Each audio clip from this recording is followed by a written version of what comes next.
Hello beautiful souls, and welcome to this week's reading. I'm being guided this week to do a remembering spread from my Oracle deck guidebook. The remembering spread is based on the great remembering ritual that happens on Sirius at the end of a period for the youth and the youthlings, and where people are called to remember a lot of their skills and their abilities and to write karma from previous lifetimes if necessary. So with that intention, that's what we're going to look at this week. And this week I have the ancestors with us and the rose gold, Calamera rose gold Spritzer, which is all about the Divine Mother, reminding us that love is the only real power in the universe. And this Spritzer is about coming home to yourself and clearing anything that isn't love or that doesn't resonate with love. It also clears shock, trauma, and brings a certain softness to you and to your world. So this spritz is about letting yourself be held, and I thought it would be a great one to use today. So I'm going to, as usual, as you can see, this is the rose gold Calamera Spritzer, and I'm going to spray some on my hands, rub my hands. I will then smell it, and then just use the spritzer to fluff all my aura so that it's percolating everywhere in my energy field this morning. So I'm going to take 4 cards. The first card is going to represent the current mission right now in the collective. The second card is going to represent the main gifts or main gift that you carry to help on this part of the mission.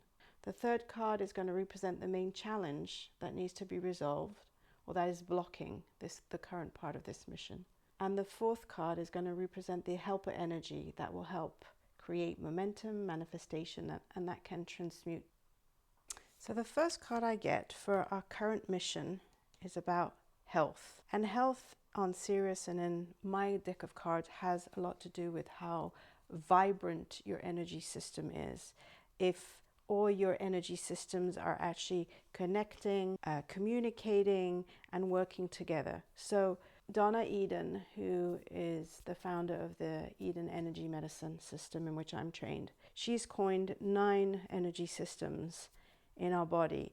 I would argue there are 10 at least, because the vagus nerve would count as an energy system.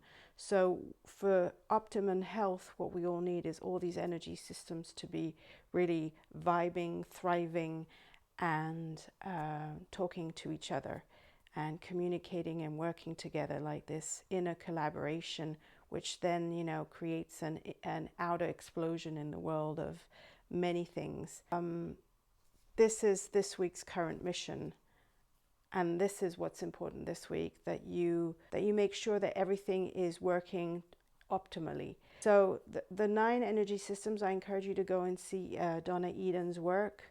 We are a complex, and I'm going to say we're a complex system. In our bodies are complex, much more complex than we think. The physical aspect, our form, is actually the last form and the densest, right? Everything happens before in our energy fields, in our aura, in our electrical systems, in our meridians, on and on it goes.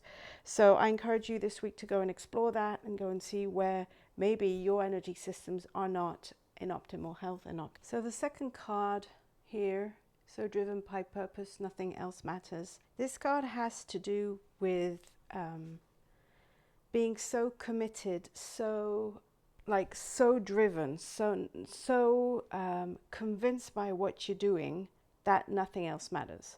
And that's literally what the symbol represents. But what it is, it's an alignment of energies. It's an alignment of intention, mission, direction, desire. It's like all the parts, it's like all your energies aligning, all your energy systems aligning with what you've come to do. And that's the big gift currently, that if you can get your health on board and then your intentions really, really clear as to what you've come to do and how you're going to contribute to the bigger, because we've all come to contribute to something bigger than us. You know, we all exist in a continuum of community and collectivity. We've all come to be in service to something higher than ourselves, our community, our country, whatever it is, your soul mission. And so when you get your body on board, when you align your body, your energy systems, and what you've come to do and who you've come to be, then it's like this straight line where nothing can deter you and nothing can move you away. And that's the big gift. I think it's ultimate alignment, but it's also to stop wasting energy and to be really so convinced, embodied, and on a path that's, I'm not going to say it's clear because I don't think it is ever clear, but there's like this inner momentum that drives you and shows you and keeps you going even when, you know, you don't see results right away. So that's the big gift, being able to connect to this kind of inner flow and direction and move forward, knowing that you're on the right path. It's a path. It's often a spiral path, but the path is there, and the energy supports you and directs you. This cards is also about helping you remember your mission. You know, I think when we're born, we're incarnated, we often forget what it is that we've come to do, you know, and we have to remember that our mission is kind of essentially set, and what we've come to uniquely contribute as ourselves is kind of set before birth, but how we do it is up to us, right? And so the journey needs to be about joy, expansion, and contributing to the highest good of all. And then you get to decide how you do that and what form it takes, and who you become in doing that. So this is essentially the big gift of this remembering this week, like remembering what it is you came to do and remembering that you can have as much fun doing it as you want to. The third card is empathy, the card we had last week. And it represents the block, what's blocking you on your mission, what's blocking this part of the mission, which is all about, you know, optimal health, you know, within ourselves, our community, but also on Earth and in the universe, because, you know, we don't exist in isolation ever. We are one cog in a much bigger thing, right? And so, as so within, without, if our health, if we're thriving, we ripple that out into the universe. So what's blocking is what we were talking about last week, is this lack of grounded empathy, the fact that we had this wound in the feminine, in our maternal line, in how we had been nurtured and how we had been supported through our own challenges. It's still there and is still blocking. And I really encourage you to look at this piece because it's come again. Week 2, having compassion for yourself, some self-empathy, and making sure that when you're going through hard times, you have that supportive energy, because then you can extend it to other people. If people are not there for you when you struggle, how can you be there for people? Because if you are there for people and you haven't had that experience, then you are working from empty.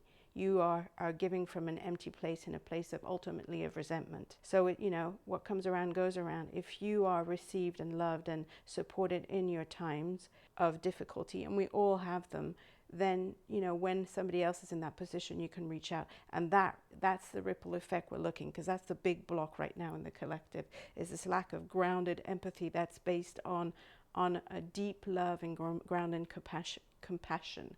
So once again, let's continue doing the work on this week. Let's bring empathy, look at empathy, and look at your relationship with your maternal, the nurturer in your family, the one who was supposed to represent that. And it can be a male figure, a female figure, it doesn't matter. It's not about the gender. It's about who held that energy and whether you received it or not when you were struggling. And we're talking when you were very, very young, because this is set in motion before you're 7.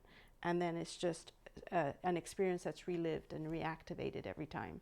So I'm not going to go more into this because it was last week's card, and I encourage you to look at last week's reading and to think about what it is that's still missing for you, that empathy piece. I'd also like to add about this empathy piece that there's an energy here about people being expected to be there for others and not the reciprocity of the energy. So if that's you, this is about reciprocity. It's about you being received and receiving others. It has to be a mutual beneficial thing. Otherwise, empathy doesn't exist. So the final card, which is the Helper card, the one that moves things along and transmute karma, is about healing heartbreak. Again, a card that we've had this month. So need I say more?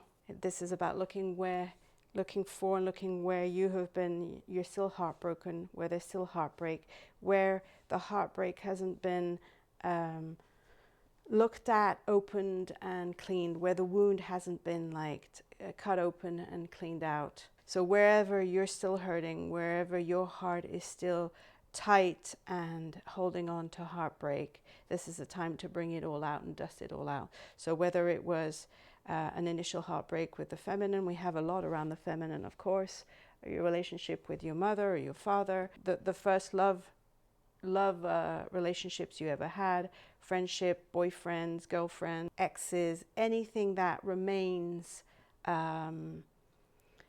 unearthed and that needs to come to the surface. Now is the time to be looking at that and, you know, having a good cry, opening it, airing it out, because this is what's going to drive momentum, that's going to make everything move. If anything, this is the key, right? So this is the help, because it's the Helper card. Whatever you do to heal any form of heartbreak, whatever, you know, maybe it's the moment this week to bring out your sad movies and to have a good cry, because whatever you do around your heart, around healing heartbreak, is going to unblock a lot of this. So it's like wherever there are cobwebs still in this spread, the healing, the heartbreak is going to come in and make a difference and clear it all out and then transmute all karma.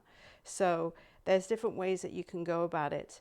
As a summary, because I'm not going to make these too long, the main issue, whatever you have to look at this week, has to do with your health, and it's your physical health, your emotional health, your spiritual health, and your mental health, of course. But beyond all of that, it's actually going back to the 9 energy systems in, I'm pointing you to Eden energy.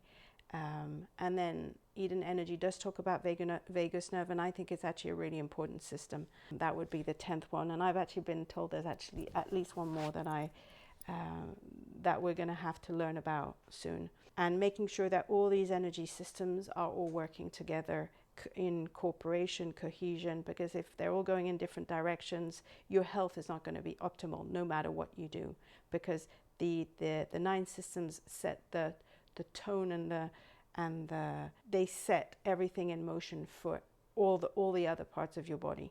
And the big gift in that, the gift of this part of getting this right, is that it's going to allow you to be so efficient in what you've come to do and expressing your mission, and it's going to align all of your energies, and you're going to get really clear on your mission. It's like there's a lot of energy that's wasted in the health issues.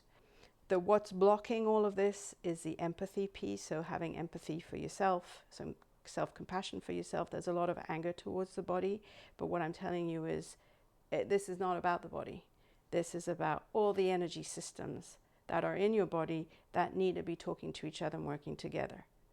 As long as they're not talking to each other, there's not much that can happen. So also having empathy for the part of you that's not just a body. We are such a complex, you know, it's actually a miracle, I think.